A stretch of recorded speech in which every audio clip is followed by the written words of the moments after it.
Welcome to Calculations, the talk show. My name is Gary Johnson, and we have a special guest with us today. He is the writer and producer of Z, Christmas Story, or is it Z, A Christmas Story? I'm not sure, but we'll find out because he'll talk to us about it. And his name is Jeffrey Bowden, and he is with United Deaf Ministries. And he's going to talk to us about Z, this Christmas story, and how you can sign up to see this virtually. Yes, I said virtually. You don't have to get out in the cold. You can stay in the comfort of your laptop or your computer, snug as a bug in a rug, whatever that means, and watch this Christmas story. I know I put too much on it, but welcome, Jeffrey, to the show. And thank you, Gary. I'm glad to be here. Yeah, Z, A Christmas Story. Another perspective on the birth of Jesus, the book of Luke, and the birth of John the Baptist, and the relationship between that family, Elizabeth and Zachariah, and Mary and Joseph. Will be shown on December 21st and 28th. I'm very excited about the fact that you will be able to see deaf actors being able to portray the story of the birth of Jesus in both word and song. $15 to sign up through Eventbrite. That's all? That's all? That's all. I'm really not trying to break you. I know you've been spending money on toys and batteries for the toys and food. And so I'm really just trying to motivate you to really take time out to really see the birth of Christ from a different point of view. That's great. I've got friends who spent more than that on duck donuts, so that's great. Oh my goodness. Yeah. I'm excited about the cost factor. It's not really good to pay for the people who did the editing for it. I'm especially excited about you having a chance to see Black deaf actors do song. And one of the most beautiful things that people get attracted to with sign language is music. And these folks did some things with music that are fantastic. I also want to be a shout out to Michelle Banks. She is my premier director of all the productions I've done. And so when you see this work, you'll see her. She's the leader of her own theater company. And I'm looking forward to really having a chance to meet her someday. One of the things that we do here on the show is we'll ask questions and then we'll have extended outtakes and conversations after the show, which we edit into the show so people can understand and see and understand things at a more in-depth level. So I want to ask you this question. I think it's important for people to see people like themselves succeeding. And I'll give you an example. As a Black person, growing up, it was very important for me to see Black people or people who look like me doing great things. As a consultant, I had the opportunity to be an adjunct professor at Gallaudet University. And man, let me tell you, that was a learning for me as someone who is hearing. A lot of things that I took for granted, a lot of stereotypes that were embedded in my brain that I had no idea, they were corrected in a very respectful way by my students at Gallaudet. And so I'm wondering for you, how important, with you being immersed in the deaf community, how important is it for them to see people in your play doing positive things? Yeah, I think that was one of the main motivations. As an interpreter, I'm proverbial the fly on the wall, and I'm really sort of seeing the involvement of deaf people in work and social life and in life influencing situations. And with that comes, where do they have their own role, their own empowerment to do things? And so for deaf organizations, the National Black Deaf Advocates, the National Association of the Deaf, that's where they shine. But I also know that their talent has also been recognized by Hollywood and TV. And so I'm always conscious of the fact that there's always an opportunity for a deaf person to be in a role on a movie or a role on TV, but in an added part of that, there also opportunity for Black deaf or Hispanic deaf or Asian deaf or the LGBT deaf. to be able to see themselves in roles as well. So one of the things that I emphasize in Z is that this is going to be a production with people of color, both a director, backstage, on stage, and in the audience. Very good. That's important. Yes, indeed. So virtual. People can go to Eventbrite. We'll have that up so that people can learn how to do that, or at least get the information. And will there be any live tweeting, or you're going to be there? And tell us a little bit more about the actual event that's coming up on the 21st. Yeah, I mean, Zoom, which is now part of our everyday consciousness now, and I don't think anybody can escape the fact that Zoom is a part of our, no one says, Zoom me, I got there fast, or Zoom, I got close up. Zoom is now communication. And so that evening, we'll hope to begin with just an introduction, much what you're seeing now, but a little more in depth. I don't know if I have members of the cast showing up, maybe, maybe not. But I really don't want to take up too much time.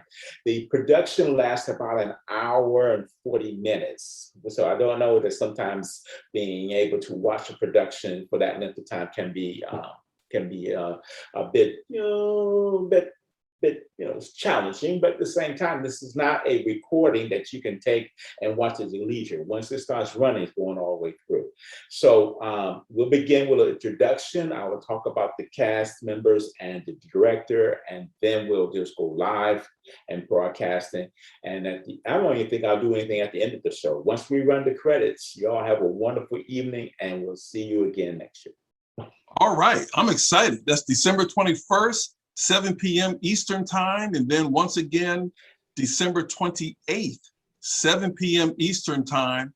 We'll put the information up from Eventbrite, but it is Z, A Christmas Story, written and produced by Jeffrey Bowden. And I think you also have your producer, Michelle Banks. So we're looking forward to that. Thank you very much, Jeff. And for those of you who are interested in more information, you hang on and watch the rest of the show where Jeff gives us some more in-depth analysis about the show.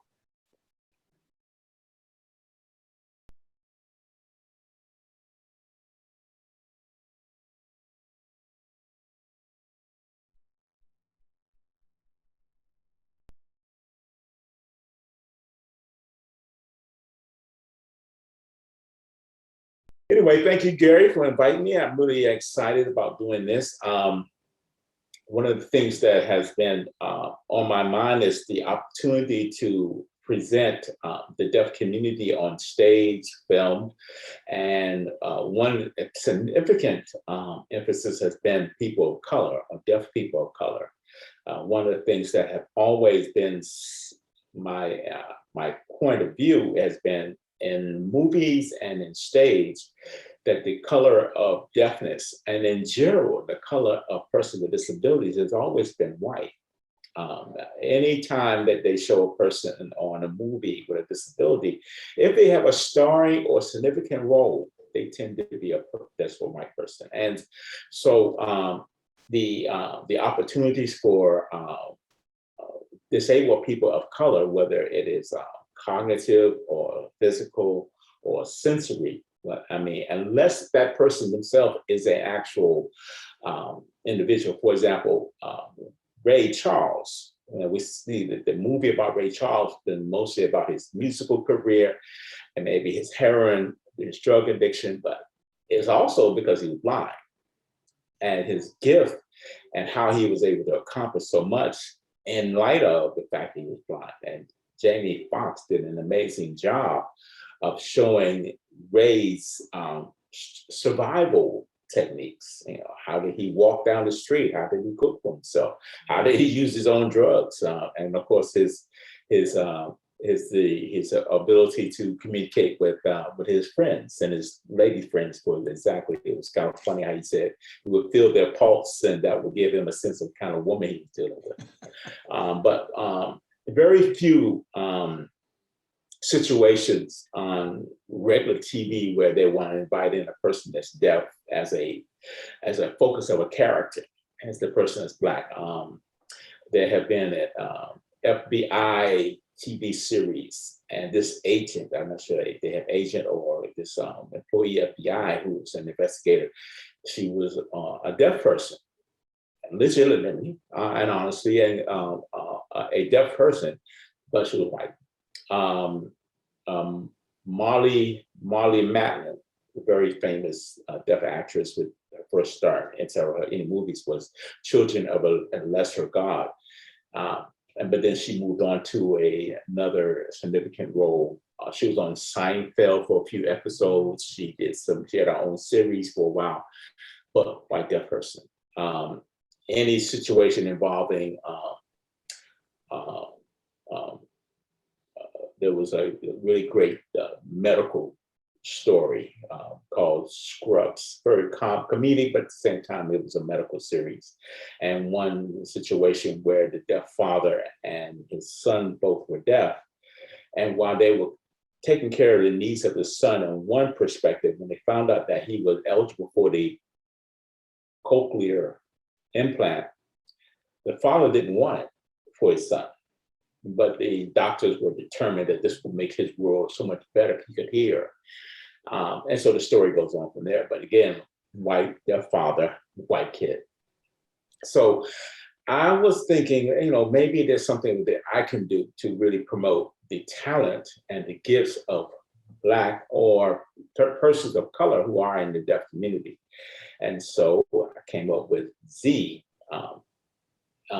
For a few reasons. The first of all is that in the biblical text, where you can identify with most races, persons with disabilities, gender issues, a variety of disabilities are portrayed in the Bible on a pretty consistent basis. And in addition to the influence of and the narrative regarding the creation of the world, the evolution of mankind after being born out of Eden, the major events striking the children of Israel as they were being exiled from their homeland, the ups and downs with that relationship. And then you get to the New Testament where Jesus comes in to provide the redemption that could only happen through the ultimate sacrifice of the Creator in himself. So, but even in that situation, Jesus partners with and focuses on personal disabilities first. Never really went to the leaders of the religious community and said, I am here, I am the one, I'm the chosen one. He really establishes his fellowship and his fellowship with persons with disabilities, person with poverty issues, the total disenfranchised group.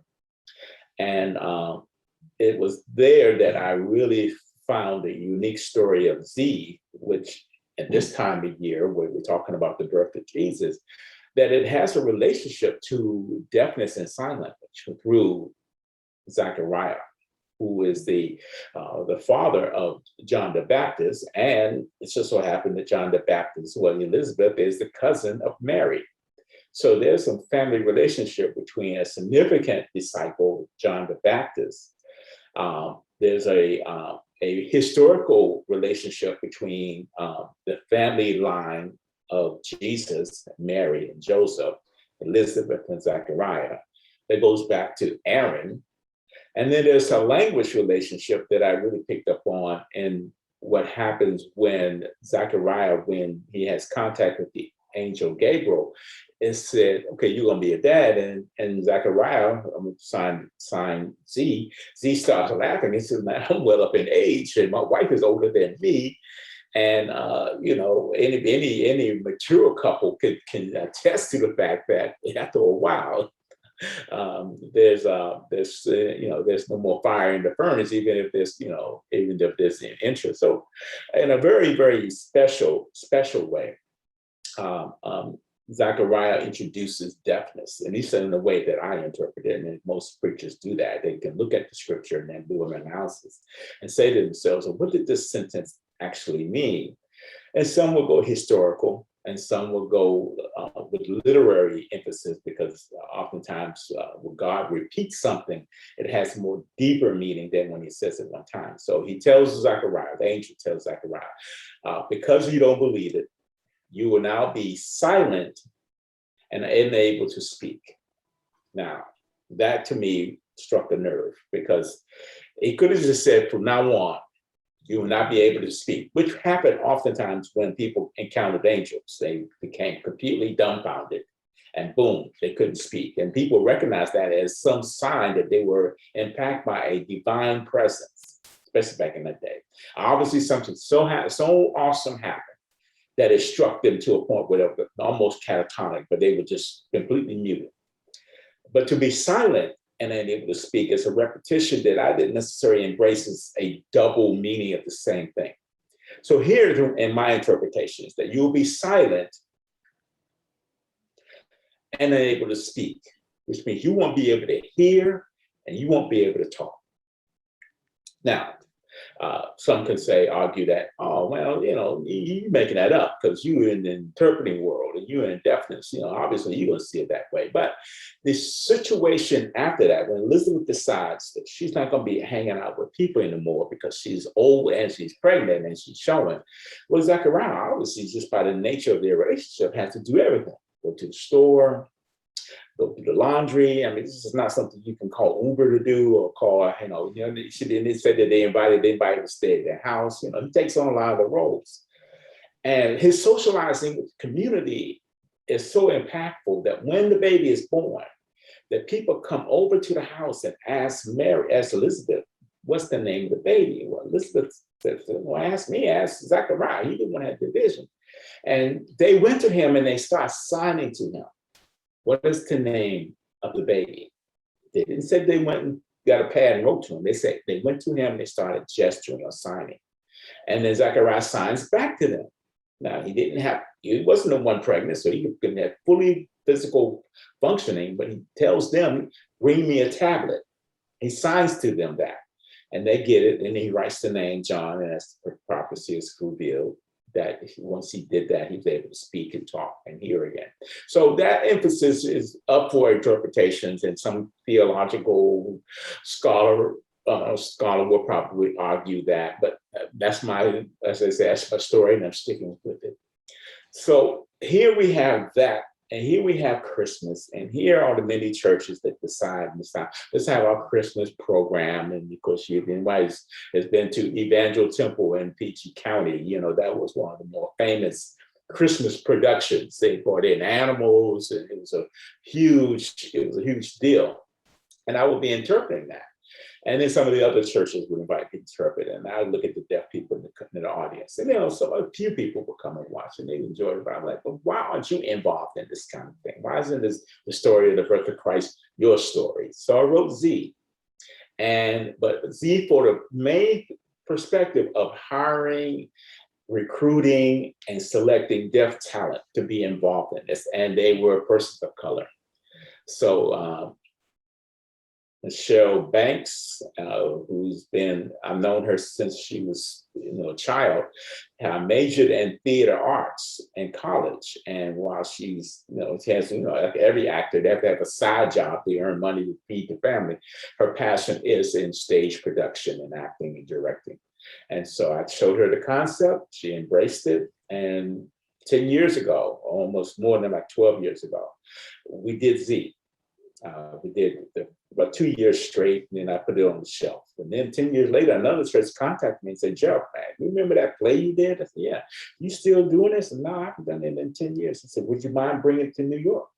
I said, fine, sure. And so this is now a bigger deal because now somebody's going to pay us for it, which was always a big issue with me or any theater person, anybody who has a passion for something, that's coming out of pocket. Nobody's going to sponsor you to do anything unless you got a very strong fundraising program. So Z, grew legs, became a real thing. And in 2019, we did it. And I would say my off Broadway production made it into Brooklyn, near Bed-Stuy, actually in that neighborhood.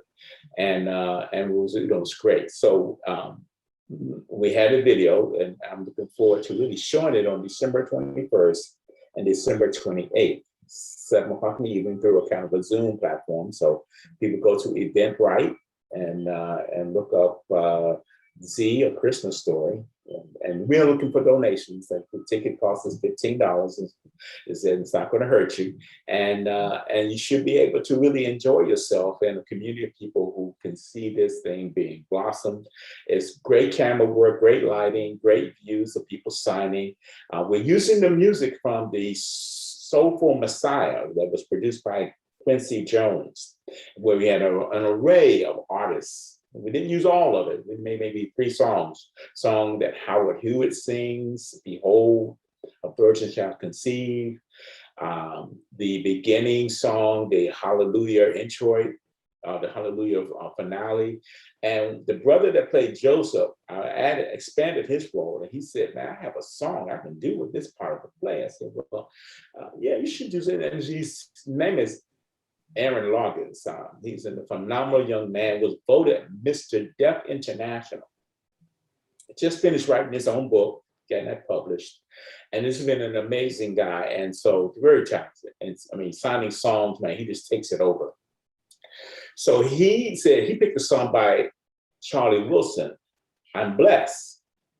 And he does that as a matter of confirming as the role of Joseph that, yeah, I'm not happy about Mary showing up pregnant. You know, the scandal in the community because she's supposed to be my virgin wife and now she's pregnant. And not my baby, I don't know who it is, but as the story in the Bible say, he had decided to go along with it and then put her away quietly as opposed to because he had a right to have her stoned. He could have just had her killed. And but the angel Gabriel shows up at Joseph's house and says, man, I know you're feeling bad about this, but you're being chosen for a significant role in the life of mankind. You're going to be the surrogate father of the Son of God. Imagine how tough that is. And he says, yeah, I guess I'm right. I guess you're right. I guess I am blessed. And then he goes into the Charlie Wilson song. So this is a really great work. And I told myself this week that if they can show Charlie Brown Christmas and The Grinch every year for the past 40 years or more, why can't I show Z every Christmas? So that's kind of my goal from now on, is every year, sometime between going to the mall, I'll get ready for Christmas Eve, you will see on Zoom or some platform, Z, A Christmas Story.